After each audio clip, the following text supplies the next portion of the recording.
Olá, amigos, muito boa noite. É uma alegria estarmos novamente juntos para mais um estudo sistematizado do Evangelho segundo o Espiritismo.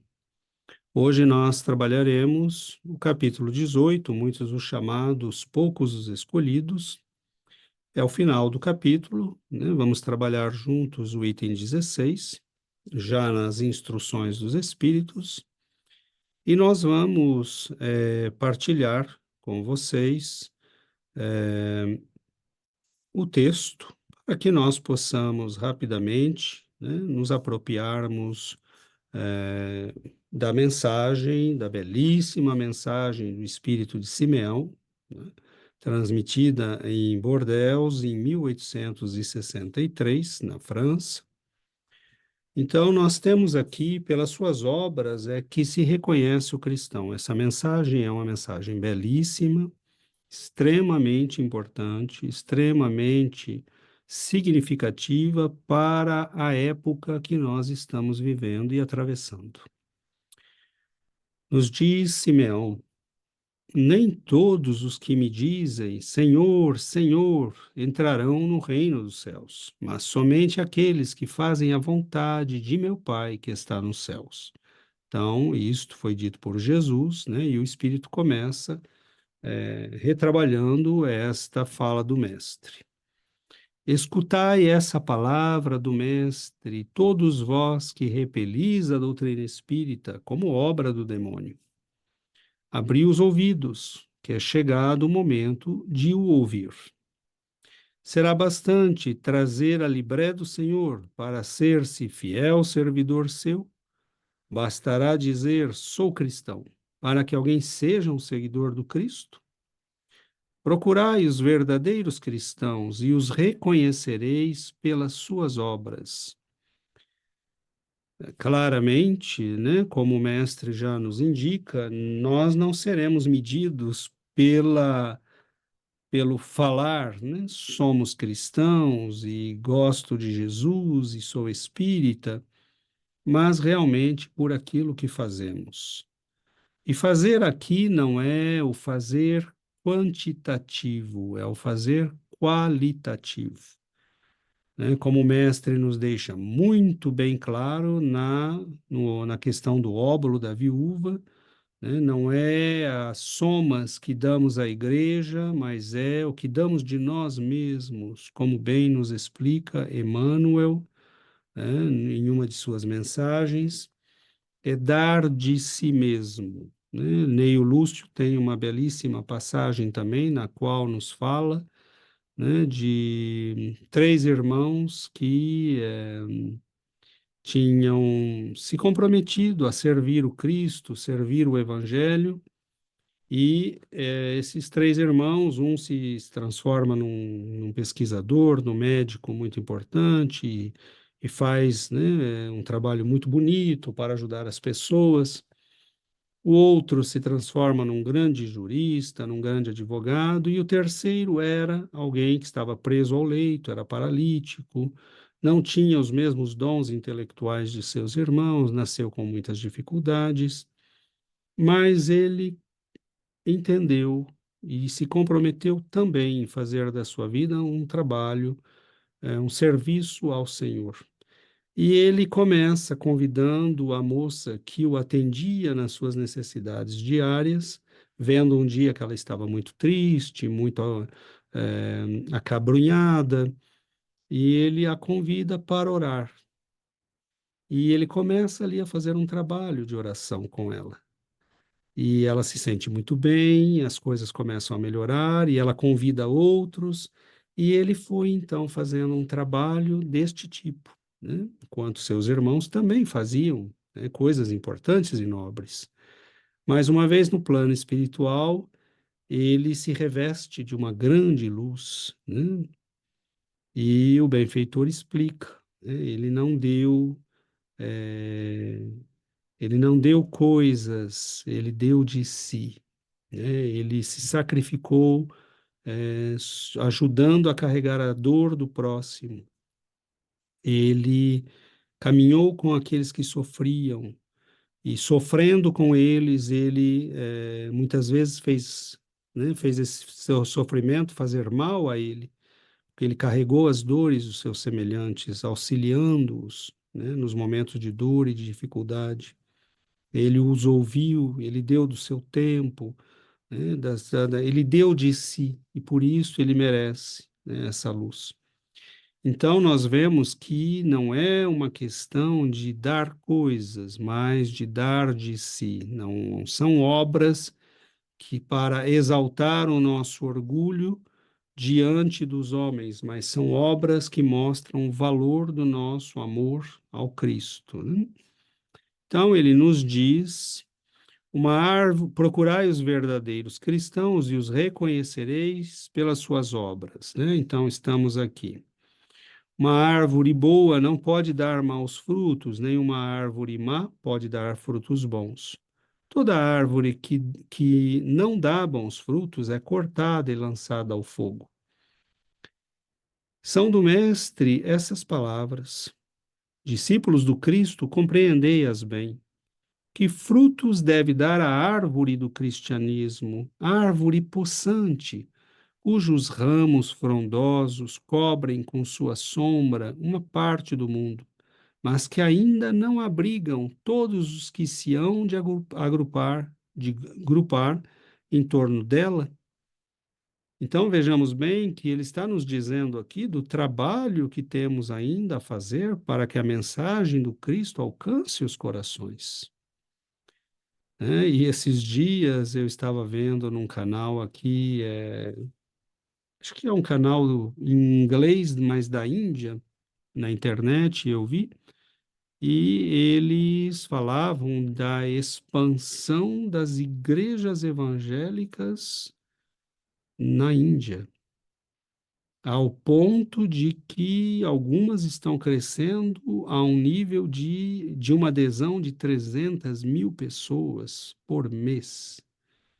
A Índia tem, né, 1,4 bilhão de pessoas, então isso é significativo, né, muito significativo. O que mostra que há uma sede do Evangelho do Cristo no coração da humanidade. A mesma coisa na China, né, um movimento subterrâneo, porque o Estado comunista é opressor, né, contra toda religião. Então, continuamos. São do Mestre essas palavras. Discípulos do Cristo, compreendei-as bem.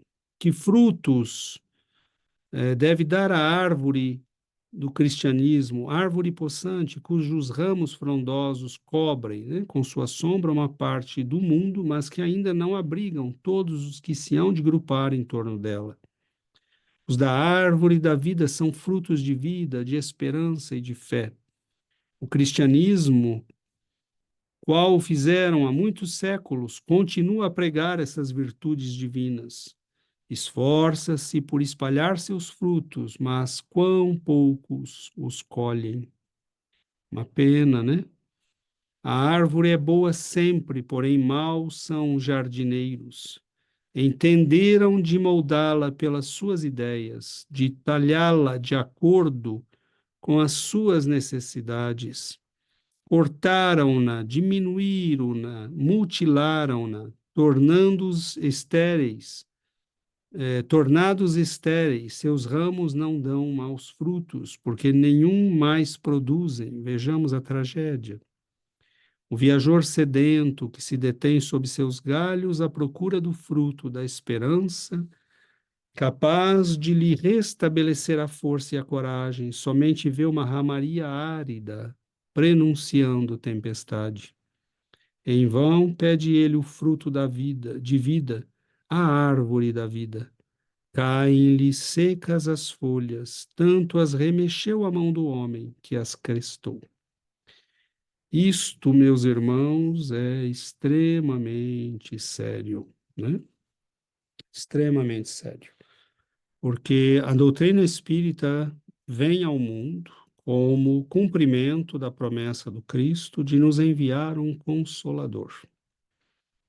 Ela vem ao mundo com o objetivo de comunicar aos homens da época moderna a mensagem do Cristo revestida, né, de uma roupagem atual. A doutrina espírita nos dá algumas chaves para compreendermos, para entendermos a mensagem do Cristo. O objetivo primordial da doutrina espírita, não nos deixemos enganar, é dar-nos os elementos de compreensão do Evangelho do Cristo. No entanto, nós temos que tomar cuidado, porque assim como aconteceu com a árvore do cristianismo, que hoje, podemos dizer, está ressequida, está sem a ramagem que deveria ter para abrigar as criaturas, oferecer consolo, esperança, porque a doutrina espírita representa a revivescência do cristianismo. Porque pela mediunidade ela dá novamente esperança à criatura humana.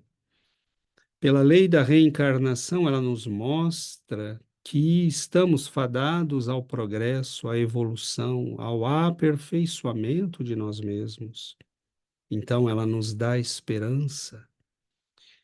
Pela imortalidade e pela mediunidade, ela nos diz que a vida prossegue, que não perdemos nossos entes queridos, mas também nos diz que nós colhemos o resultado daquilo que fizemos de nós mesmos. E é por isto que nós somos alertados para o fato de que a mensagem do Mestre Jesus não é religiosismo.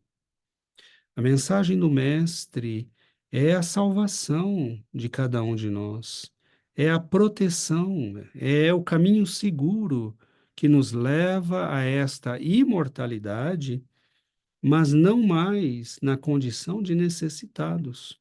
Porque a doutrina espírita nos mostra igualmente que nós temos chegado ao plano espiritual na condição de necessitados, perturbados, desequilibrados, porque passamos décadas na vida física vivendo como se fôssemos um corpo, ou como se fôssemos viver eternamente aqui, né? Nós não vivemos como almas que estão de passagem por um mundo provisório que nos serve de escola, de hospital e às vezes de prisão. Nós acreditamos que vamos ficar aqui para sempre, né? E aí este equívoco produz essas consequências tristes, desastrosas que nos são mostradas nas obras de André Luiz, por exemplo, né?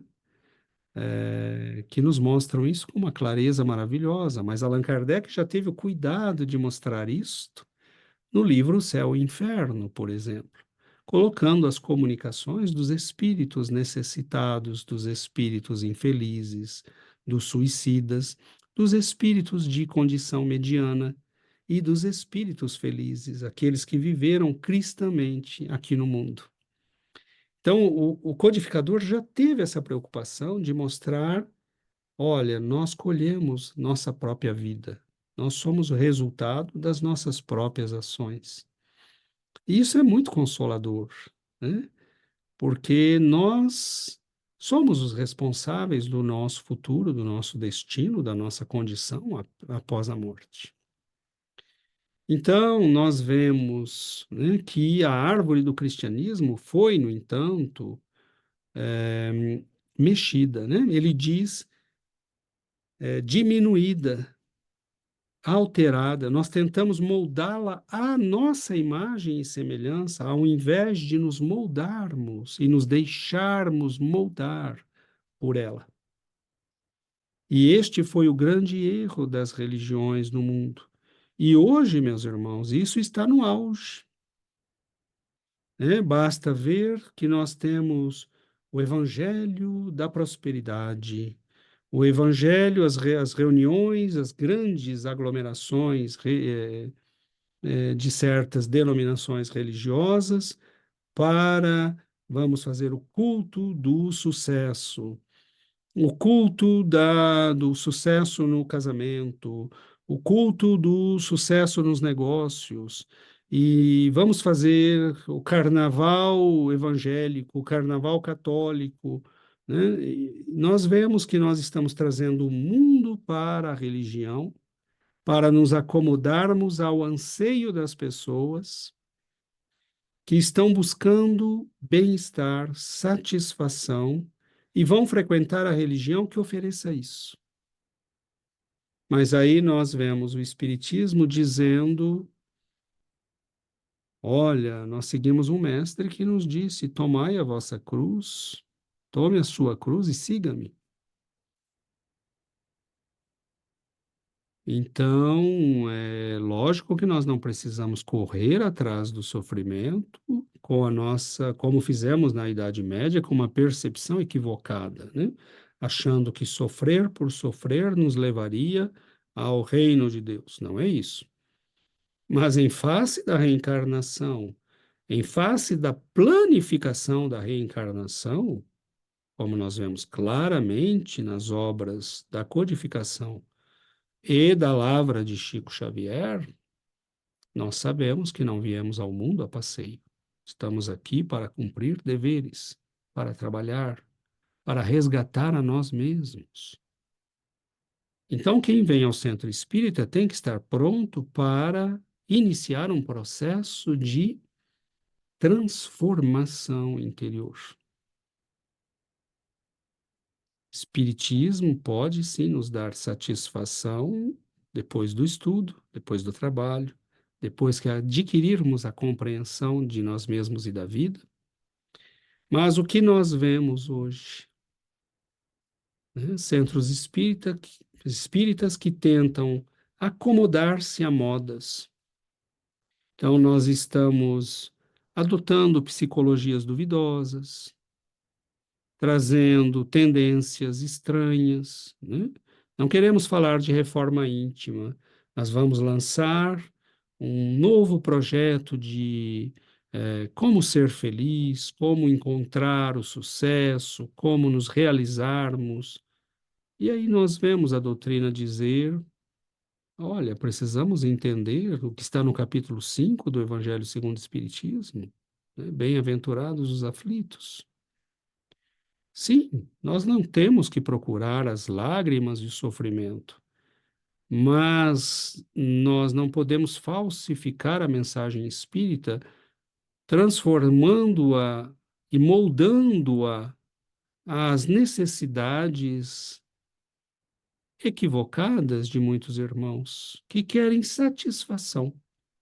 Vou dar um exemplo para ficar mais claro. Por exemplo, o indivíduo está passando por um problema familiar, um processo obsessivo na família. Ele vem ao centro. E aí nós dizemos: olha, nós vamos ajudar o seu familiar, vamos aplicar alguns passes, vamos pedir aos benfeitores que tragam, né, o nosso irmão necessitado, que o está obsedando na reunião mediúnica, mas o seu familiar e vocês, família, precisam se implicar. Precisam orar juntos, precisam iniciar o culto do Evangelho, precisam adquirir a prática do estudo e da prece, vir à casa espírita, frequentar os estudos, porque senão o processo obsessivo, nós vamos resolver esse, né, e outro vai aparecer. Mas aí a pessoa não quer. Ela quer alguém que tire a dor dela, que resolva o problema. Mas ela não quer se implicar. E nós, como espíritas, não devemos, né, incentivar isto. Não, meu irmão, nós podemos auxiliar o seu familiar, mas vamos deixar claro que se vocês não se implicarem, não mudarem de vida e não eliminarem a causa do problema, que é o comportamento inadequado, né, o desinteresse pelas coisas espirituais, vocês continuarão tendo processos obsessivos. Mas aí, né, nós vamos no centro espírita que nos oferece milagres, curas, reuniões mediúnicas, nós vamos resolver o seu problema. Não vamos. Aí nós entramos naquela questão, né, do José Xavier na reunião com o Chico, né, eram os dois trabalhando ali, fazendo as reuniões, e num certo momento, algumas irmãs muito obsedadas, né, uma delas recebia um espírito atrás do outro, xingando todo mundo, falando palavrões, e o José, né, irmão do Chico, com muita paciência, tentando esclarecer, explicar. E aí, num certo momento, comunica-se, né, um benfeitor e diz a ele: José, nós podemos, meu irmão, ajudar esses espíritos, mas a médium também está precisando de orientação e estudo. E José diz: mas meu irmão, como assim? Né? São os espíritos que estão tomando a pobre da médium. Né? Não, eles estavam tomando a pobre da médium porque ela não tinha esclarecimento, orientação e também não tinha iniciado o processo de aquisição disso. E aí o espírito diz, né? Olha, José, está certo, mas lembre-se que o que você está fazendo é espantar, né? É assoprar a ferida, espantar as moscas, mas a ferida vai continuar. E é a ferida que o Espiritismo está querendo nos ensinar a curar. Não é espantar moscas. Nós temos que começar a curar a ferida da nossa inércia, da nossa falta de atitude, da nossa falta de vontade, né? A nossa falta de engajamento no estudo. A gente quer ir em centro espírita que oferece cura, reunião mediúnica, falar com guia. Mostrou um livro, o sujeito sai correndo como o capeta foge da cruz. Né? É lógico que tem alguma coisa errada nisso e nós espíritas não devemos incentivar esse comportamento. Nós não devemos moldar o espiritismo às necessidades e demandas equivocadas da população, mas educar a população. Essa loucura pode ir a tal ponto que nós vemos hoje pessoas escrevendo livros que têm uma linguagem chula, baixa, parece livro para primário. Nós vemos pessoas querendo adaptar os livros, né, alterar os livros para uma linguagem mais atualizada. Vamos falar como falamos hoje. Não, nós temos que educar a população. Ela tem que ler livros que são mais difíceis, que a obriguem a procurar um dicionário e a estudar, para que ela cresça. Não devemos diminuir a mensagem para que a mensagem se adapte ao necessitado. Devemos levar o necessitado a crescer para adquirir a mensagem. Então, nós temos que tomar cuidado para que não aconteça isto que Simeão nos fala nessa mensagem. Né? Ele diz, né, continuando no texto, após a marcação que fizemos: abri, pois, os ouvidos e os corações, meus bem-amados, cultivai essa árvore da vida, cujos frutos dão a vida eterna. Aquele que a plantou vos concita a tratá-la com amor, que ainda havereis dar com abundância seus frutos divinos. Conservai-a, tal como Cristo vô-la entregou. Vejamos bem isso. Conservemos tal como o Cristo nola entregou. Nós não temos direito de fazer inserções indevidas na doutrina espírita. Né? Temos visto irmãos que estão interessados no diálogo com certas vertentes psicológicas. É legítimo. Allan Kardec nos recomendou conversar com a ciência, com o mundo. Mas por que os espíritos nos mandariam um consolador para que ele orientasse as ciências do mundo, a psicologia do mundo, os cientistas do mundo, mostrasse o rumo, orientasse suas pesquisas e não para que o Consolador se adaptasse a essas psicologias, ou ciências, ou concepções. Então, nós temos que tomar cuidado. Uma pessoa recentemente nos disse: eu gosto muito desse centro, porque nós temos alguns estudos psicológicos, e é tão bom a gente poder falar da gente. Mas é isso mesmo que nós temos que fazer num centro espírita? Transformá-lo em consultórios psicológicos, o que, aliás, é um erro, né? Porque estamos entrando na área de trabalho de alguém que se formou, se sacrificou, porque queremos falar de nós mesmos. E as obras da caridade, e as obras da reforma íntima, e as obras da transformação pessoal, né? Nós sabemos qual é o nosso problema, meus irmãos. Nosso problema é nosso egoísmo, nosso orgulho, as trevas que acumulamos na alma nestes milênios todos. E qual é a solução para isso? É o Cristo. Eu sou o caminho, eu sou a verdade, eu sou a vida, nos disse o Senhor. Então não nos equivoquemos, né? O Espiritismo não veio ao mundo para se moldar às ciências, concepções teóricas, psicologias. O Espiritismo veio ao mundo para orientar as nossas ações, pensamentos, para nos fazer avançar na direção do crescimento espiritual. Então, nos diz ele, né? Muitos são os chamados e poucos os escolhidos. É que há assambarcadores do pão da vida, ladrões do pão da vida, como usado pão material.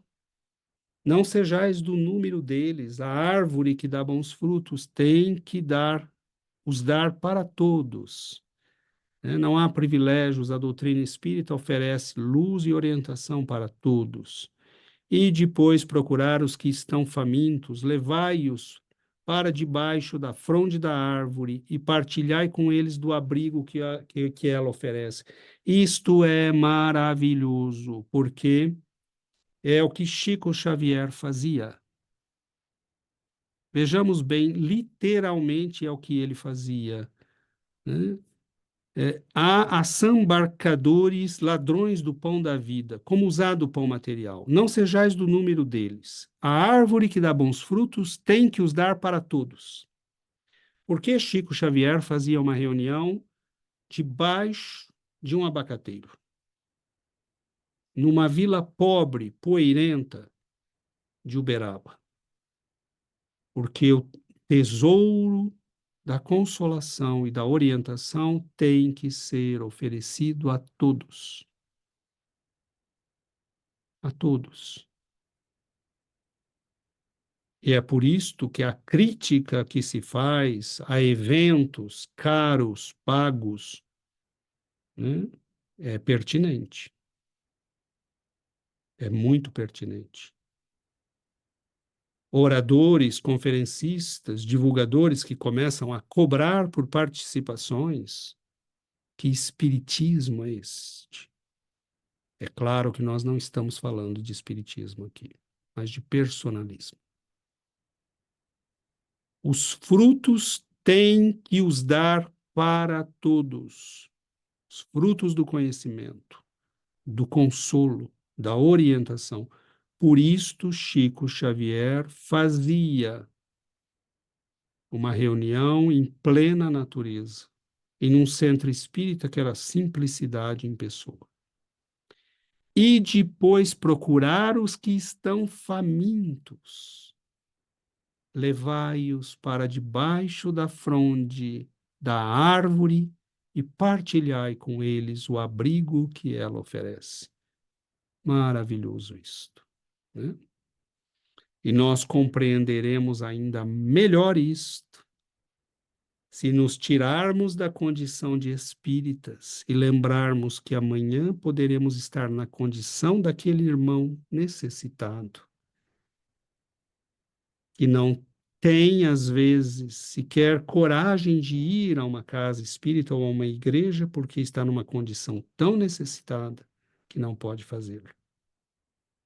E é aí que nós entendemos por que e depois procurar os que estão famintos nos hospitais, nos asilos, nas creches, nas favelas, né? Porque eles precisam e eles merecem, né? Dona Ivone Pereira tinha um trabalho numa favela do Rio de Janeiro, orientava as meninas, ensinava corte e costura, né? Para que elas tivessem uma possibilidade, ensinava o Evangelho.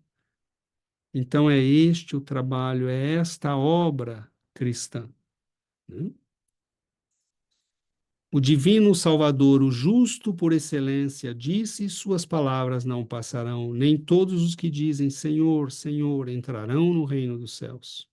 Entrarão somente os que fazem a vontade de meu Pai que está nos céus. Então, meus irmãos, que nós tenhamos muita consciência. Esta mensagem é extremamente importante, esclarecedora e significativa. Não queremos lançar críticas a irmãos nossos, não temos este direito. Mas a preservação do espiritismo, isto é responsabilidade de cada um de nós. Nós temos o dever, responsabilidade moral, o compromisso de preservar o conhecimento, de guardar a árvore tal qual o Senhor nola entregou, como diz a mensagem de Simeão, para que nós possamos ir àqueles que têm fome, às mães que perderam seus filhos, né? Os pais que estão chorando, a fome, as necessidades materiais que não podem suprir, aqueles que estão, os jovens que estão implorando por orientação, e para todos os lugares que viram, que se tornam, né? Que procuram, só encontram deboche, prostituição, desorientação, né? É a internet, é a televisão, são os jornais, as revistas. Nós vemos o deboche às coisas divinas. Então, nós temos uma multidão de irmãos que estão ansiosos pela mensagem. Quantas crianças a serem orientadas, quantos pais de família precisam conhecer a, a, a concepção da encarnação para poder educar seus filhos de maneira conveniente. Então, meus irmãos, reflitamos com muito carinho nessa mensagem, extremamente importante, extremamente significativa para nós espíritas, né? Nós que procuramos muitas vezes mil desculpas para não nos engajarmos, que queremos soluções rápidas. Há pessoas com quem nós nos encontramos, ô fulano, como vai? Está indo no centro? Estou indo lá num outro centro agora. E como é que está? Está trabalhando? Não, estou fazendo um tratamento. Mas aí 2 anos antes você conversou com a pessoa, ela estava fazendo um tratamento e antes estava fazendo um tratamento. O que é isso? Né? Quando é que nós vamos parar, né, de optar por sermos doentes e eternamente em tratamento e passarmos a fazer algo? Como esse rapaz da história do Neio Lúcio, né, que nos conta essa historieta de uma maneira muito bela, muito interessante, né, dos 3 irmãos que falamos no início, né, o paralítico que não tinha, teoricamente teria todas as possibilidades de dizer eu não fiz nada porque eu não podia fazer nada, estava preso num leito, o que eu podia fazer? Mas ainda assim ele encontrou um meio de servir, de fazer a caridade, de ser bom, porque ele fazia a caridade da oração, a caridade do esclarecimento, a caridade da consolação, que são, na verdade, os bens mais preciosos que os nossos irmãos todos na humanidade precisamos hoje. Nós precisamos de orientação, né? Dar um produto, dar uma coisa é nobre, mas isto não orienta, isto não tira a pessoa do caminho do sofrimento, ou do suicídio, ou dos equívocos. Então, meus irmãos, que nós tenhamos uma seriedade considerável aqui, né? É nosso futuro espiritual que está em jogo. Nós não podemos transformar o espiritismo num facilitador de comportamentos inadequados. A doutrina nos chama ao estudo, à renovação, à reforma interior, à mudança de nós mesmos, né? Não tem que ficar passando a mão na cabeça de ninguém para que o sujeito se sinta bem, satisfeito, né? Nós viemos ao mundo, Paulo de Tarso disse: Eu tenho um espinho na carne e que o carreguei a vida toda comigo, né? O espinho, a cruz que nós temos que carregar é nossa, é da nossa transformação, da nossa mudança. E devemos fazer isso aproveitando a bênção que temos, porque a árvore do cristianismo está espalhada por uma parte da humanidade, mas não quer dizer a árvore espírita. Tem milhares de pessoas que se dizem cristãs, mas que não entendem Jesus, não compreendem a mensagem. E a mensagem só pode ser compreendida verdadeiramente com as chaves da doutrina espírita. E é aí que vem a nossa responsabilidade. Então, queridos amigos, acho que por hoje, né, nós ficamos por aqui. Tivemos a oportunidade de uma reflexão que me parece muito necessária nestes dias. Não queremos criticar ninguém, não queremos atacar ninguém, mas não podemos deixar a verdade e camuflá-la para fazer, né, prazer aos outros. A verdade é que nós temos que nos adaptar à mensagem, não a mensagem a nós, né? E se não fizermos isso, estamos errados, né? Basicamente é isto, né? Então, agradecemos o carinho, a presença de todos e pedimos ao Senhor, né, que nos abençoe, nos ampare. Convidamos a todos para que estejam conosco na semana que vem. Um outro amigo ou amiga estará conosco para que possamos partilhar estes momentos, né, de reflexão no nosso estudo sistematizado do Evangelho segundo o Espiritismo, feito a cada domingo, né? Então, um grande abraço, que o Senhor abençoe a todos com muita luz, muita paz, que nossos lares sejam abençoados e nossas vidas e nossos objetivos de crescimento e melhoria. Muita paz a todos, muito obrigado pela atenção.